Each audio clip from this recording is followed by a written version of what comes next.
29 minutos, 9 de la mañana, 29 minutos.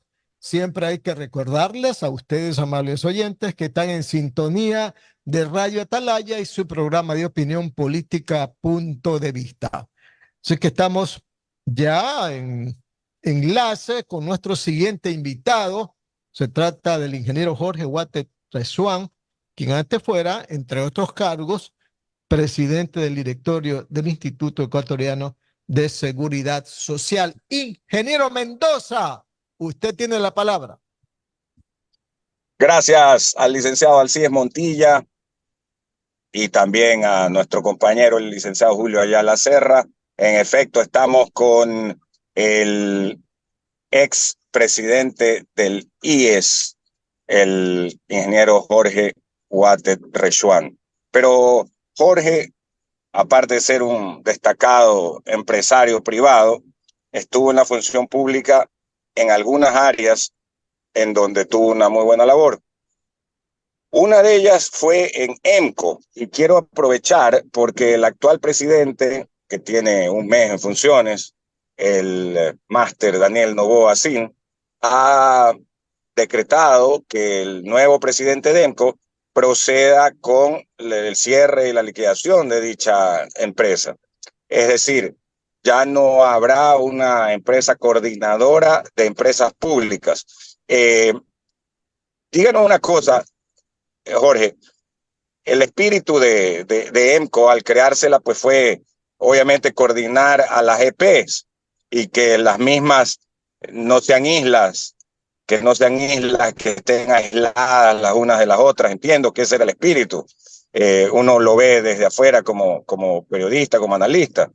Sin embargo, también se volvió, y lamentablemente en el último gobierno lo vimos, en un centro de dádivas y de corrupción. Además, cambiaron el tema de decreto para que el delegado, el presidente de la República, presida los directorios de cada una de las empresas de EPs a las cuales coordinaba EMCO, cuando antes los presidía el ministro del ramo, ¿no? Si por ejemplo era un tema eléctrico, el ministro de Energía. Si era temas de otro tipo, le correspondía al ministro del ramo, ¿no?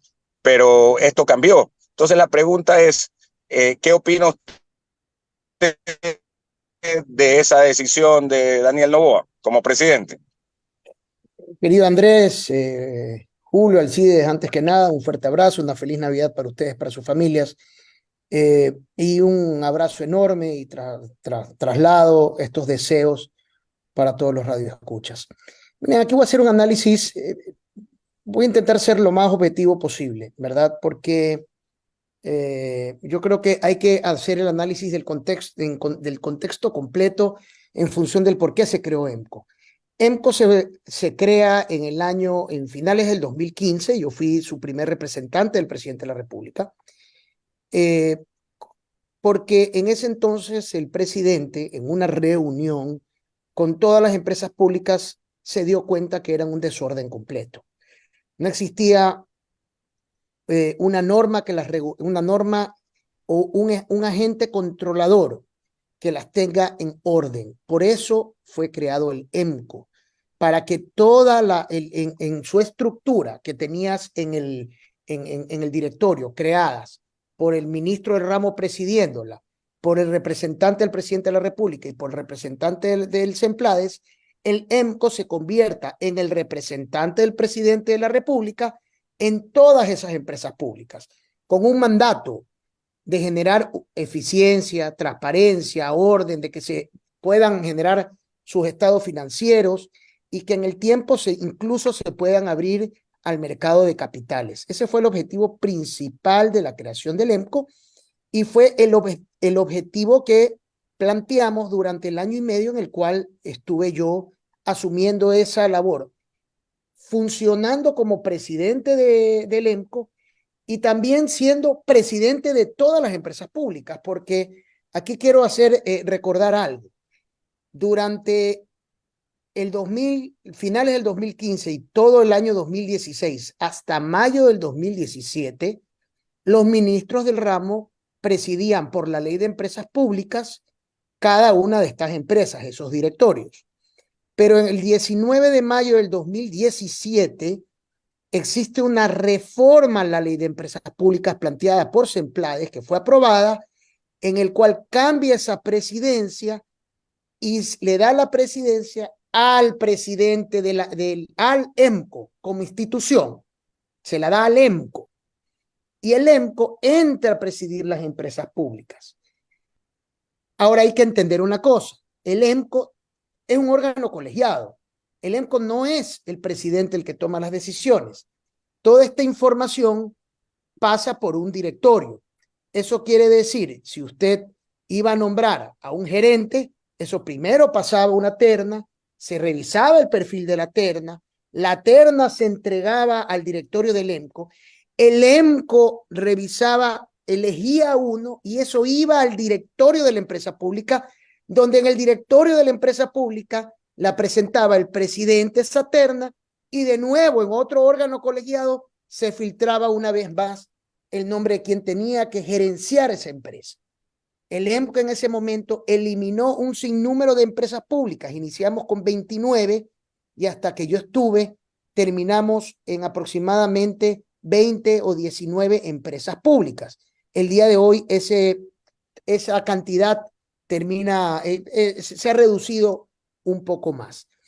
Que necesitas un ente regulador, lo necesitas, sea a través de un holding, porque no por loco, y discúlpenme no por locos las grandes empresas, las grandes compañías, tienen un holding a la cabeza que controla a sus propias empresas y les exigen resultados.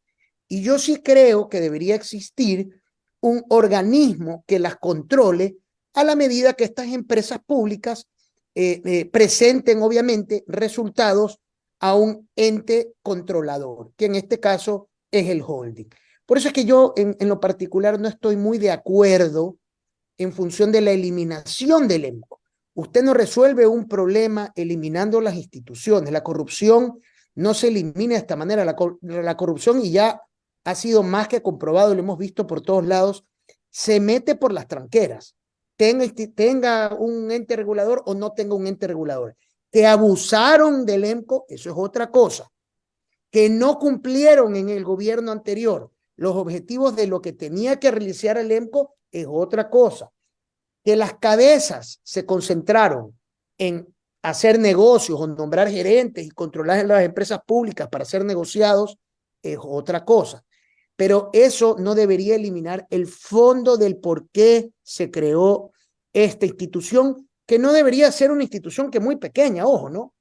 Esto aquí básicamente, en mi época por lo menos, era una oficina con un poco presupuesto, con pocos funcionarios, y en el cual nosotros enviábamos a especialistas a presidir las empresas públicas, porque aquí se habla mucho de que una sola persona no tiene por qué, no tiene el conocimiento para presidir todas las empresas públicas, cuando estaba claramente normado que quien ejercía la política pública era el ministro de Estado.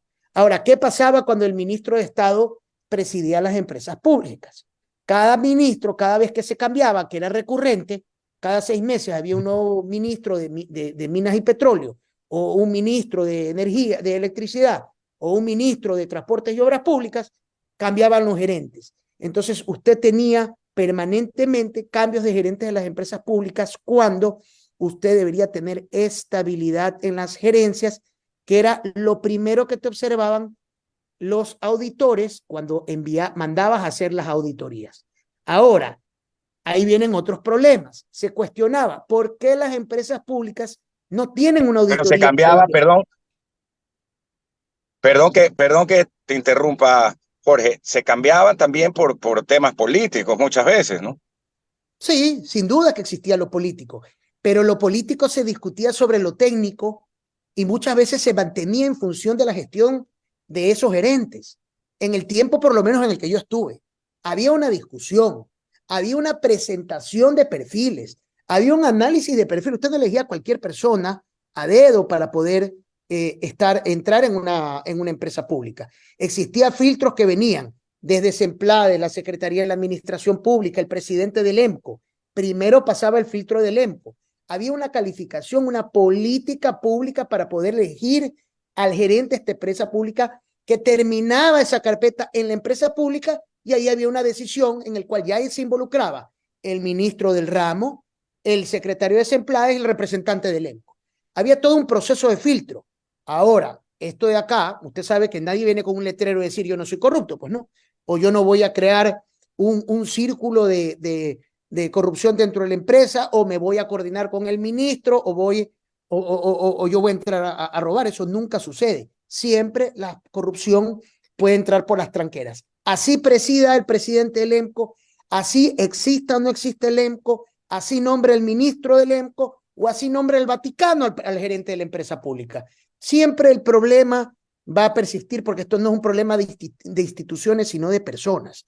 La creación de instituciones no evade o no resuelve el problema. Usted tenía una fiscalía con problemas de corrupción y tiene una fiscalía con una fiscal que es de primera categoría, por darle un ejemplo, que ha dado lecciones aquí en el Ecuador en relación, por lo menos en el último caso, que ha sido un caso muy, muy ejemplar, pero ella misma reconoce que dentro de la fiscalía también existen fiscales donde ha llegado la corrupción. Entonces, no es un tema de institución, es un tema de personas, que es lo que se tiene que controlar. Y sí creo que tener empresas públicas, las mínimas que sean requeridas, ¿verdad?, necesitan un nivel de control y seguimiento, porque, insisto, esas empresas no tenían auditoría, no es porque no las solicitaban, era porque para tenerlas necesitaban que la Contraloría les asigne una empresa auditora,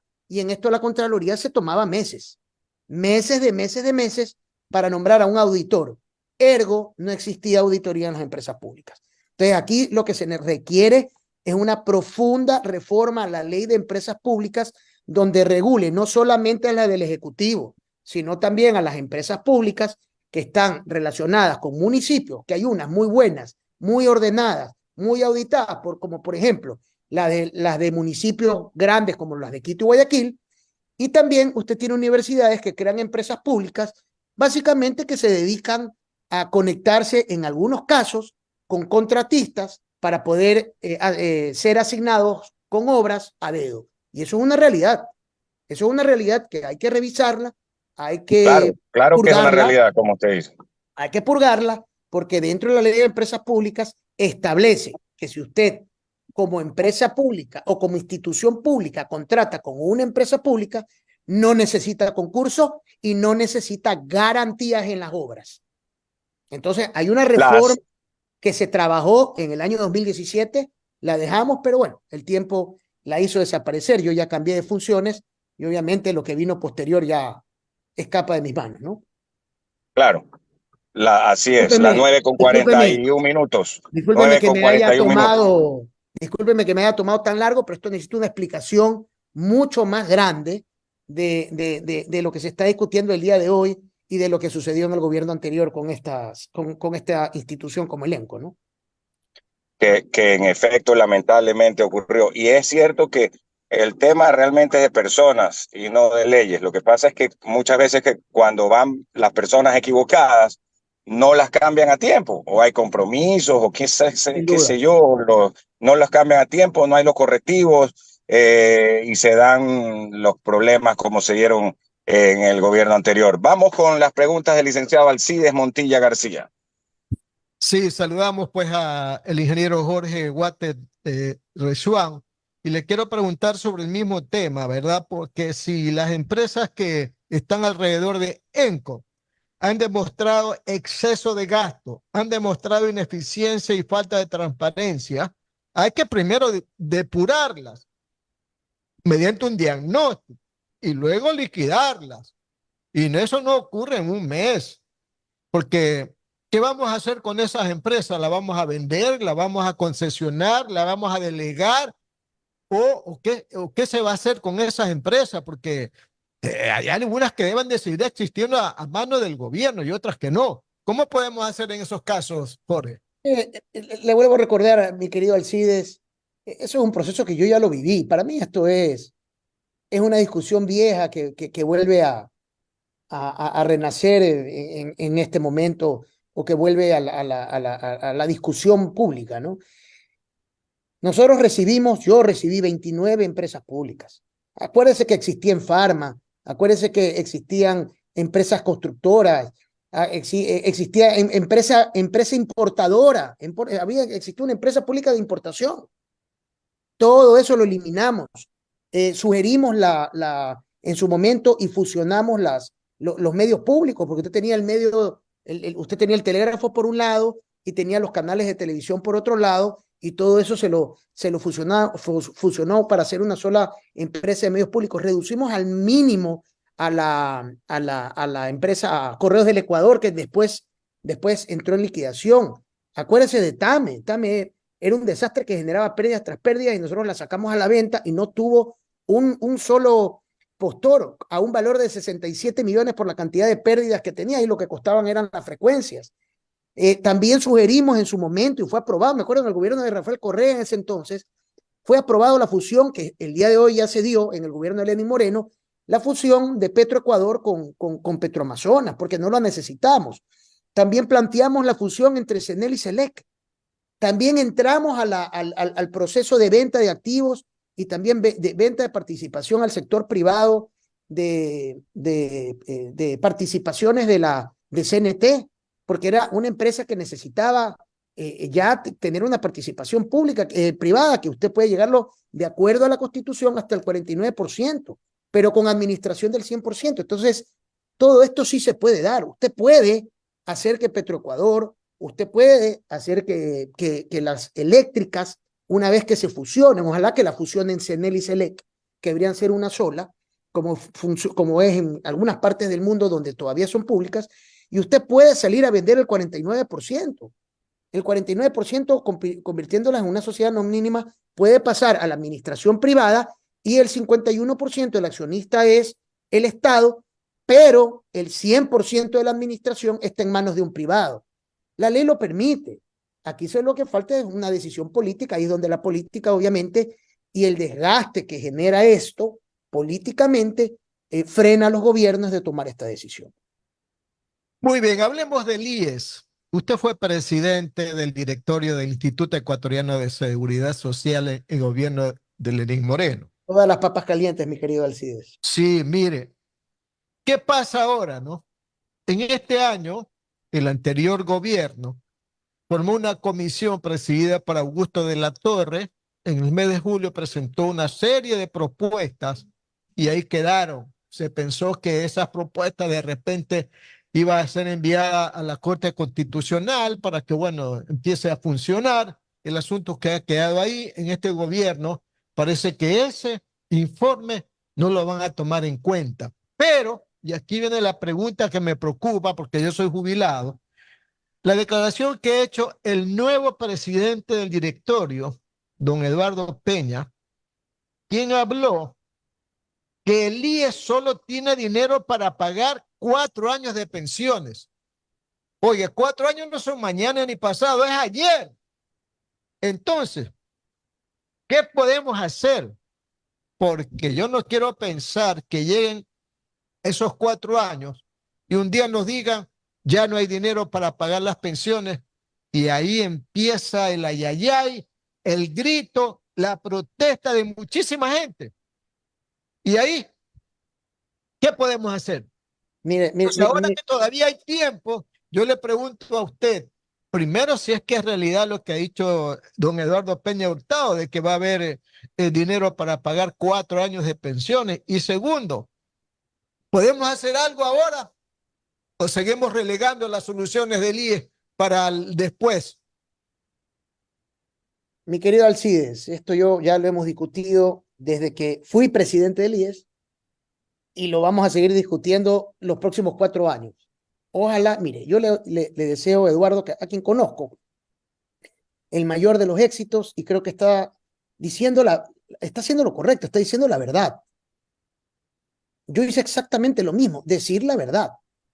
Esta historia de la comisión y el estudio si un poco nos remontamos a la época en la cual yo estuve, fue contratado por nosotros, el Ministerio de Finanzas, Mauricio Pozo, el ministro, a la comisión del Banco Mundial, el cual habló sobre y sacó las proyecciones del fondo de pensiones, del cual se conoce el día de hoy a la fecha cuántos son los afiliados que necesitamos para sostener el fondo de pensiones y la durabilidad que tenía, cuánto tiempo iba a durar esto. Esto ya lo discutimos, usted tiene que tomar medidas durísimas en el IES. Esto no es nuevo, mire. Acuérdense que cuando hace muchísimos años, y acá yo no estoy para reivindicar a nada ni a nadie, pero sí decir la verdad. En su momento, Rafael Correa eliminó el subsidio, que es insostenible para el Estado, eliminó el aporte del 40% a las jubilaciones. Este tema se discutió, se politizó, hubo una posición del Contralor, el Contralor negó esta decisión, el Contralor obligó al presidente de ese entonces, Espinosa, a contabilizar esa deuda. El gobierno de Lenín Moreno asumió la deuda, pagó esa deuda del no pago del 40%, la pagó y continúa el subsidio. Ese subsidio el día de hoy es insostenible para el gobierno y ya tenemos economistas como Alberto Dají, que estudia mucho al Fondo de Pensiones y a esta comisión, hablando de que el subsidio del Estado es insostenible. Ahí le doy un primer golpe, porque no lo puede pagar. Yo le voy a decir, usted para que se asuste un poco, la deuda del seguro de pensiones a cuánto asciende al día de hoy. 4.357 millones de dólares le debe el gobierno central al fondo de pensiones y más de 8.000 millones de dólares al fondo de salud. Le hago una consulta. ¿El Estado tiene para pagar esto? No lo tiene. Entonces aquí hay que repensar nuevamente y tomar decisiones que políticamente son duras. Y a mi criterio, no soy abogado, no dependen ni de la Corte Constitucional, no dependen del Legislativo, dependen del Consejo Directivo, porque esta es una institución autónoma. Yo siempre he insistido en la autonomía del IES. Por eso es que las palabras del presidente Peña son palabras correctas, que lo van a llamar a la Asamblea 50 veces por decir esas palabras para que vaya a dar explicaciones. Le va a suceder porque el IES es una institución altamente politizada y a la cual hay que cuidarla mucho, y lo que hay que lograr es despolitizarla, que se maneje de una manera que permite darle sostenibilidad en el tiempo y que le ingresen los recursos. Si usted me pregunta a mí, ya el IES debería dejar de subsidiar a las personas que vayan a acceder a pensiones por encima de los $2.000, porque eso está siendo subsidiado por el Estado. No digo a los del día de hoy, los del día de hoy que tendrían que recibir, pero en algún momento quienes estamos aportando y ganamos más de lo que vamos a recibir, ganamos por encima de los, creo que son $2.350, deberíamos aportar más. Deberíamos aportar más para poder lograr esa pensión y que el Estado no subsidie. Yo estoy haciendo un estudio, un cálculo matemático, a ver cuáles son los números y cuánto reduciría a la aportación del Estado. Eso es por un lado, sin que sean afectados y que se aporte más, porque no es posible que una persona que gana $10.000 aporte normalmente y que el día de mañana su pensión de $2.350, el 40% de ese valor sea subsidiado. No tiene sentido. Está bien que una persona que gana $450, que gana 500, 600, 800, que va a recibir una pensión baja, el Estado le subsidie si es que con sus aportes no logra cubrir o no logra sostener aquello. Pero sin duda se van a tener que tomar medidas en relación al cálculo de cuántos años usted tiene que sacar ese valor de pensión en función de sus aportes, porque hoy se hace en función de los 5 años, cuando deberían ser 20 años. También se debería analizar la edad de jubilación, hasta dónde debería llegar la edad de jubilación.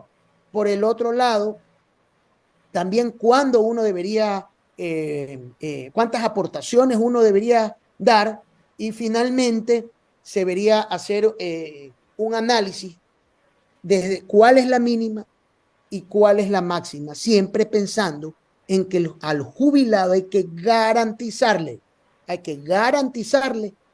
ese pago. Y ese pago, hoy usted lo puede resolver con el pago del gobierno central al IES, por un lado, pero por el otro lado, usted en el futuro no lo va a resolver así usted ingrese más afiliados. Y al mismo tiempo, deberíamos pensar cuál es la reforma legal para que exista la aportación de parte quienes aportamos, valga la redundancia, sobre el 13º y 14º, el cual nosotros no aportamos $1, pero sin embargo lo recibimos cuando nos jubilamos. O sea, hoy todo pensionista que recibe 13º y 14º, en su momento no aportó para el pago de esta pensión, ¿verdad? Entonces son cosas que hay que realmente analizarlas fríamente y partir desde un momento. Obviamente no afectar a quienes ya están jubilados, ni afectar a los que están próximamente a jubilarse, pero comenzar ya a correr desde las personas que comienzan o nuevamente, o sea, o comienzan a ingresarse a este sistema de pensión. Porque no es posible de que solamente 3 millones de personas vayan a tener la posibilidad de tener un subsidio tan grande como que está por encima de los 2.000 millones de dólares al año. Entonces sí hay que tomar una decisión y yo creo que es el momento. Hay que un poco postergar lo político y priorizar lo técnico sin afectar a los que ya tienen ese derecho, ¿no? Las 9 de la mañana con 56 minutos, 9:56. Le queremos pedir al ingeniero Jorge Watted Rechuan que nos espere un momentito. Vamos a hacer una pausa brevísima y regresamos en Punto de Vista. Hoy es 27 de noviembre, último miércoles, perdón, de diciembre, 27 de diciembre. Mire cómo la descoordinación a veces, ¿no? Uno, digo noviembre y digo último miércoles del año, ¿no? 27 de diciembre, último miércoles del año. Ya el próximo día, el lunes, a ver, ya será, claro, será 1 del mes de enero. Así que le quedan poquísimos días, nada más 4 días al año 2023. Hacemos una pausa y volvemos inmediatamente, amigos oyentes. En el sistema de emisoras Atalaya está con nosotros el expresidente del Consejo Directivo del IES, el ingeniero Jorge Watted Rechuan. Estamos hablando con él de este tema principalmente, pero aprovechamos también para tocar otros temas importantes. Ya regresamos en un momento. Continuamos aquí en el sistema de emisoras Atalaya y quería preguntarle al ingeniero Jorge Watted, esto no tiene que ver directamente con tema IES, pero sí tiene que ver con los jubilados. Y los jubilados son jubilados del IES, pues. Y también hay personas de la tercera edad que no son jubiladas, obviamente, porque no fueron afiliadas al IES. Pero yo no sé, estaba leyendo, y esto ya lo había escuchado, varias denuncias, de que no les están devolviendo el famoso IVA a los jubilados como era antes. Jubilados y, repito, personas de la tercera edad que están exentos del pago de IVA y que había un mecanismo de devolución. No se lo devuelven en el IES, sino en el Servicio de Rentas Internas. ¿Usted ha escuchado, por si acaso, cuál es el motivo, Jorge? Es el déficit fiscal, pues, Falta de sí, dinero, punto. claro, pues venimos, estamos cerrando el año con un déficit fiscal de 5.000 millones, Andrés, o sea, es imposible que, 5.789. imagínate, entonces, Claro. estamos al nivel de la pandemia, del 2020. hemos regresado a la pandemia desde el punto de vista económico. O sea, el retroceso que hemos vivido estos 2 últimos años, y lo digo con mucha pena, ¿no? Porque nadie sabe que tenga 5 centímetros de cerebro va a estar pensando, a menos que esté politizado, obviamente, ¿no? Va a estar pensando en desearle el mal a todos los gobiernos. No, pues al contrario, eso es negativo para todos nosotros. Uno quiere que las cosas de alguna manera salgan bien, vivir tranquilo, trabajar, digamos, tener que el esfuerzo de uno valga, quienes no tienen trabajo intentar conseguir algo, que el país progrese. Pero realmente el retroceso fue abismal. O sea, es increíble ver cómo hablábamos de 10.000 millones de dólares en reservas a tener que hablar de 5.000 millones de dólares, o perdón, casi 6.000 millones de dólares en déficit fiscal. Entonces realmente es un tema al cual le va a tocar muy duro al presidente de la República, va a tener que tomar medidas extremadamente duras y ojalá que las pueda revertir si es que su objetivo es reelegirse en el 2025. Ojalá que justamente la necesidad de reelegirse o la política no postergue decisiones trascendentales para el país que son urgentes, ¿no? Que son extremadamente urgentes. Ya lo sabíamos y en campaña escuchamos a varios candidatos a decir que la situación del país era dura y que se necesitaban actos urgentes y este gobierno necesita, ¿no?, hacerlo. Ha tomado buenos pasos, pero sin duda el camino creo que es muy largo, ¿no? Sí, ahora, hablando de uno de los problemas muy graves que hereda este gobierno, es el del IES. Ya está en funcionamiento mejor dicho, en funcionamiento, está posesionado su presidente del Consejo Directivo, que lo conocemos, Eduardo Peña, de mucho tiempo, pero hay algo grave. El gobierno anterior le quedó debiendo una enorme cantidad de dinero y a su vez, a través del BIES, recibió este año una cantidad muy importante en compra de bonos y hasta el el mes de octubre, estuvieron pidiéndole al BIES que recursos, siguieron pidiéndole, diciéndole que necesitamos 300 millones, 400 millones y ya esto había excedido además los límites legales. ¿Cuán lógico y cuán, pues digamos, dable es que sea parte del directorio del banco del IES el ministro de Finanzas cuando es uno de los principales deudores del BIES? Una locura y se lo explico. Mire, aquí la discusión tiene que ir más para allá, ¿verdad? ¿Queremos o no queremos despolitizar al IES? ¿Se necesita o no se necesita? Yo creo que es necesario. Ya en los próximos 4 meses, porque esto es importante conocerlo, en los próximos 4 meses ya el presidente del IES no debería ser el representante del Ejecutivo. Ya le toca al representante de los trabajadores. Yo no sé si ustedes tienen en el mapa esta información, porque desde hace más de un año se aprobó la ley en la cual la presidencia del directorio es rotativa. Cada año y medio tiene que asumir la representación uno de los miembros del consejo. Quiere decir que el siguiente viene y el orden era comenzando por el ejecutivo, sigue por los trabajadores y de ahí sigue el sector privado.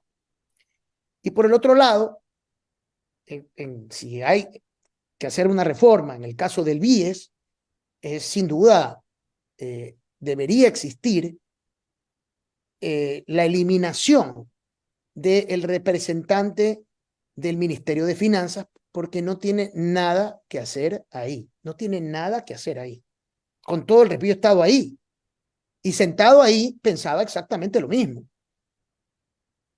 Y sin duda, el gobierno tiene ahí mayoría. El gobierno tiene mayoría. En el directorio del BIES, del banco. El BIES tiene mayoría, porque tiene... Eso dice que están varios representantes del gobierno. Tienes dos del gobierno, tienes al presidente del IES, en este caso Eduardo Peña, le va a tocar. Delegado del presidente de la República. No. La ley establece que quien preside el banco del afiliado es el presidente del IES. En este caso, le va a tocar a Eduardo Peña también asumir esa responsabilidad. Tiene el delegado de del Ministerio de Finanzas como un segundo miembro del gobierno central. Y de ahí tiene un representante de los trabajadores y un representante de los jubilados. No hay representante de los empresarios en ese directorio. ¿Y cómo se eligen esos dos representantes, tanto de los trabajadores como de los jubilados? Lo hace el Consejo de Participación Ciudadana y Control Social.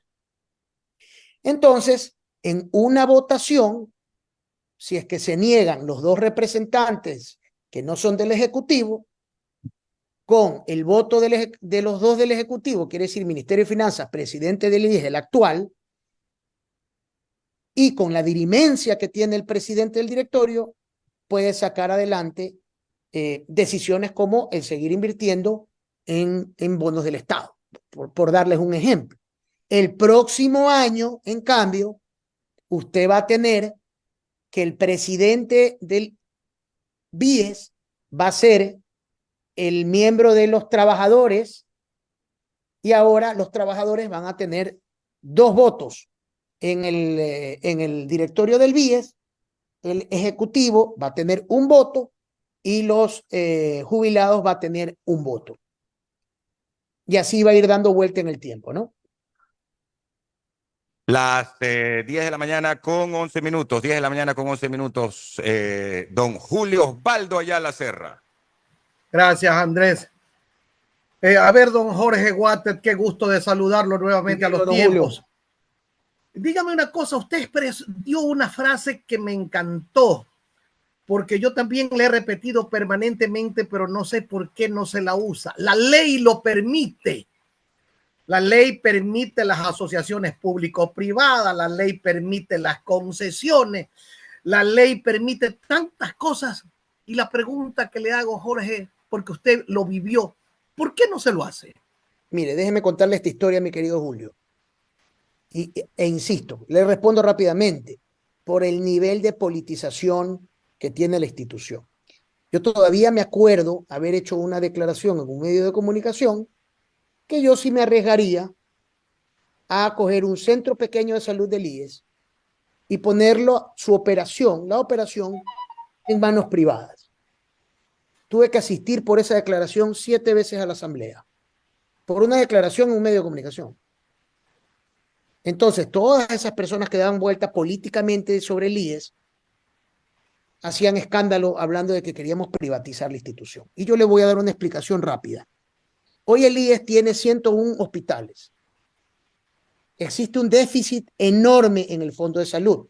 Ya Eduardo Peña no sé si lo dijo, o lo va a tener que decir, o lo va a decir, que muy difícilmente va a poder pagar a prestadores externos. Usted tiene 101 vehículos, para hacerle una analogía, con chofer, con gasolina, prendido, listo para rodar, prendido, funcionando, consumiendo combustible todo el día, pero que no ruedan. Y usted, al momento de movilizarse, contrata taxi porque sus propios vehículos no se pueden mover o no los quieren mover. Usted tiene infraestructura que no está siendo utilizada y está subcontratando a terceros, a clínicas prestadoras. Esas clínicas prestadoras, sobre todo en las atenciones de primer nivel y en gran mayoría de las atenciones de segundo nivel, para que los radioescuchas puedan entender, primer nivel son las atenciones en las cuales uno va por un dolor de garganta, por un chequeo, cosas sencillas, ¿verdad? Que son ambulatorias, versus las de segundo nivel que ya necesitan cierto nivel de especialidad. Todavía al IES le sale más barato contratarlas en un prestador externo. Le sale más barato. Una prestación de primer nivel, ambulatoria, en un prestador externo, al IES le cuesta $12, $13. En cambio, si usted lo hace en uno de los hospitales del IES, al IES le cuesta entre $30 a $60 esa prestación. porque la normativa, la ley, todos los derechos de los trabajadores del sector público hace de que estas instituciones, el costo sea enorme, el costo, y además los procesos de contratación, y aquí una recomendación para el presidente de la República, deberían declarar la compra pública de medicamentos libre y catalogada. ¿Qué quiere decir? Que los 950 medicamentos que están en el cuadro básico, en todas sus presentaciones, deberían estar catalogados para que la compra pública sea directa de todos los hospitales, de todo del sector público, MSP, ISFA, ISPOL, IES, pueda ser directo y sin que quien lo compre conozca a quién se lo va a comprar, con precios referenciales establecidos en función de estudios de mercado, ya preestablecidos en el sistema, y que simplemente se contrate para poderlos conseguir. Y que una vez que consigan el medicamento, ese medicamento tenga trazabilidad y así reducir el costo de medicamentos e insumos y poner a trabajar a esos hospitales. Si usted va a un hospital del IES, son pocos los hospitales que funcionan con mucha eficiencia. Son pocos los hospitales que funcionan con mucha eficiencia. Si usted quiere utilizar un ejemplo, vaya al Teodoro Maldonado y vea de los 7 u 8 quirófanos que tienen, cuántos están en funcionamiento. De las maquinarias para tratamiento de cáncer, cuántas están en funcionamiento.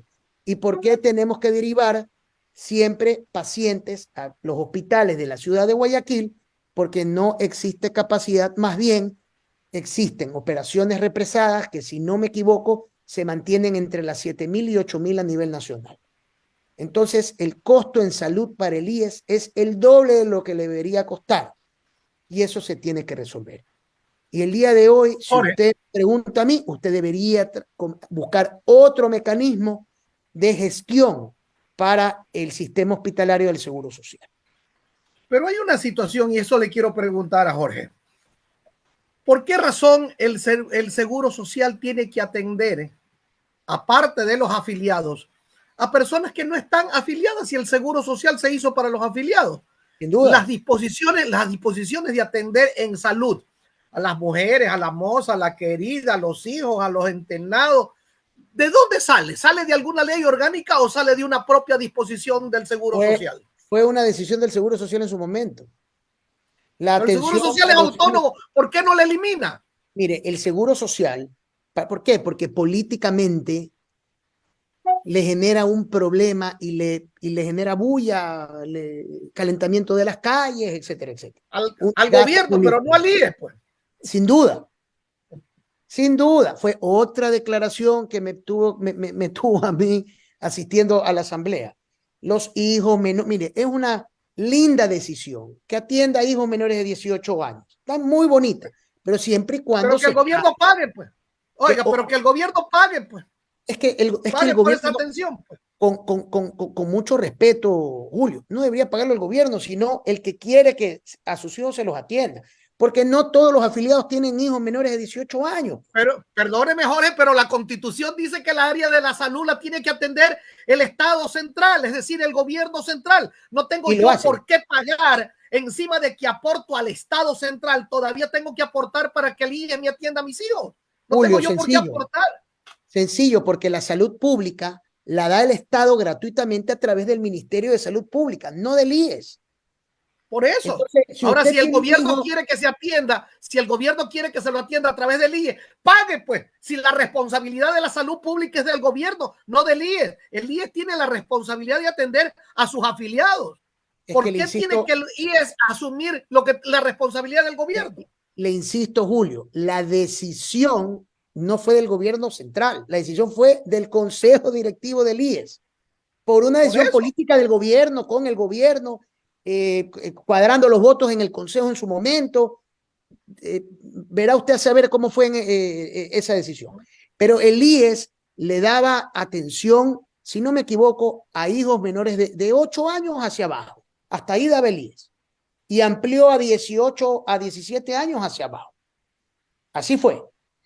Eso se debería eliminar porque no es sostenible. Eso le cuesta al gobierno, eso le cuesta al Instituto Ecuatoriano de Seguridad Social 250 millones de dólares al año. Esa decisión al Fondo de Salud. Aparte, tiene las enfermedades catastróficas, 250 millones de dólares más. Aparte, el subsidio al Seguro Social Campesino, 400 millones de dólares más. Todo eso lo pagan los afiliados. Todo Ahí eso está lo pues el detalle, Jorge. Jorge, qué gusto de escucharlo. Lo pagamos los afiliados. Digo, lo pagamos porque yo soy afiliado y jubilado del Seguro Social y aporté durante 48 años. Y de 2 instituciones, de paso, un platal que tuve que aportar. Pero ¿por qué eso? Mire, usted sumando lo que usted ha dicho, son 1.400 millones de dólares que asume el Seguro Social cuando esa tarea la tenía que asumir el gobierno central. Ese, en definitiva, ahí está el gran problema. Y queremos 100%. ahora, para solucionar eso, subirle las aportaciones al afiliado, subirle la edad de jubilación. Es decir, siempre joder es que al que menos tiene. Lo que pasa, Julio, es que son fondos, acuérdense que los fondos en el IES están independientes. El Fondo de Salud es uno que está muy mal. El Fondo de Pensiones es otro independiente que está muy mal. Los otros fondos sí están financiados, pero los principales están agotados, esa es la realidad. Y hay que tomar decisiones duras en este momento. Por eso es que cuando yo le escucho al nuevo presidente, me gusta escuchar que diga la verdad. Y él está haciendo lo correcto, está diciendo la verdad. No, el fondo de pensiones va a tener duración 4 años. El fondo de salud no va a poder pagarle ya a los prestadores externos porque no va a dar. Entonces, esas son las declaraciones correctas, son declaraciones que tuve que dar yo en el momento que me senté, vi el diagnóstico y al día siguiente dije, si esto no se conoce, el problema me va a recaer a mí como presidente. Yo estuve 10 meses como presidente del IES, pero había que decir la verdad. También va a tener que salir a ver cómo está el día de hoy las bodegas en relación a medicamentos caducados, cómo están pagando el tema de servicios funerarios, que era un desastre cuando yo llegué. Existen denuncias penales, hay un proceso judicial que se está siguiendo a gente que robaba hasta los muertos se robaban. Entonces, el IES, si es que no se entra con decisión política y dura, y eso lamentablemente el presidente del IES, hoy presidido por el representante del presidente de la República, si no tiene el respaldo del gobierno central para tomar esa decisión, muy difícil son los cambios, por más que el diagnóstico ya los conozcamos, porque el diagnóstico ya lo sabemos, ya sabemos cuál es el camino, cuáles son las decisiones, e insisto, a mi criterio, eso está en manos del Consejo Directivo y no en reformas a la ley. Y le voy a explicar por qué. Cuando la Corte Constitucional declaró que el pago a 13º sueldo y 14º no estaba financiado, nosotros nos sentamos en el Consejo Directivo y conseguimos el financiamiento sin afectar al fondo de pensiones. Hoy se pagan 13º y 14º a los jubilados y eso está financiado sin quitarle $1 al fondo de pensiones. Y así el fondo de pensiones no aguanta, sino es que tiene una duración de 4 años. Don Andrés Mendoza y Paladines, continúe, por favor.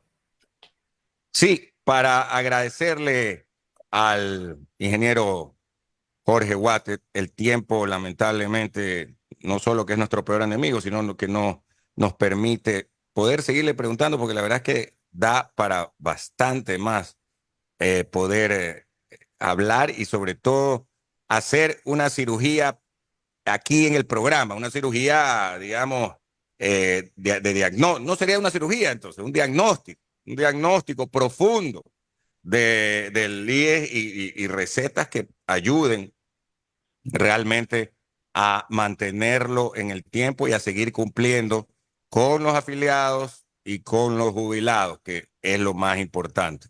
Así es que, mi estimado Jorgito, un deseo de feliz fin de año para ti y la familia, y gracias por estar con nosotros.